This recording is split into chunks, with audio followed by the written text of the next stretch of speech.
Fire is a particular type of chemical reaction that occurs in the presence of fuel, heat, and oxygen. Let's take a look at the chemical process that takes place during this chemical reaction, specifically changes in state, thermal decomposition or pyrolysis, and combustion. When fuel comes in contact with heat, it can change states of matter. Each fuel has specific conditions in which it can change states. This candle is solid wax. Once the wick is set on fire, it transfers heat to the solid wax, which changes state and becomes liquid wax. This process is called melting.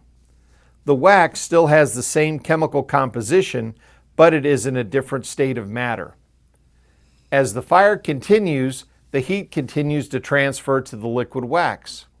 Once enough heat has transferred to the liquid wax, it changes state again and becomes a gas. This is vaporization. Again, there are no changes to the wax's chemical structure. In fact, phase changes are reversible. After cooling, gases will return to a liquid wax state, and the cooled liquid wax will then solidify. Thermal decomposition, or pyrolysis, is another process that occurs during a fire. Unlike a phase change, thermal decomposition is irreversible. During pyrolysis, heat changes the chemical structure of a material. Thermal decomposition of a solid or liquid almost always results in the production of gases.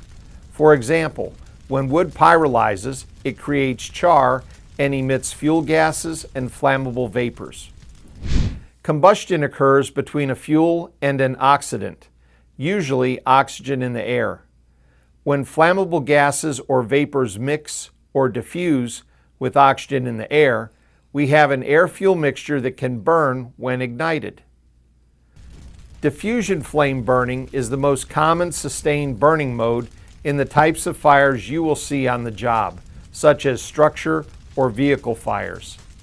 Initially, the fuel gases and oxidizing agents are separate, so combustion occurs in the region where they come together in the presence of an ignition source. Here we see a tray of gasoline.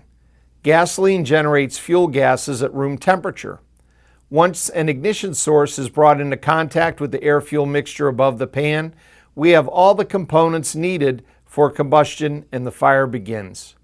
Flaming combustion continues as long as there is a supply of fuel, heat, and oxygen to support the chemical reaction. As we have observed, fire is a complex chemical process, but understanding the basics of combustion chemistry can help you control fires that you will encounter on the job.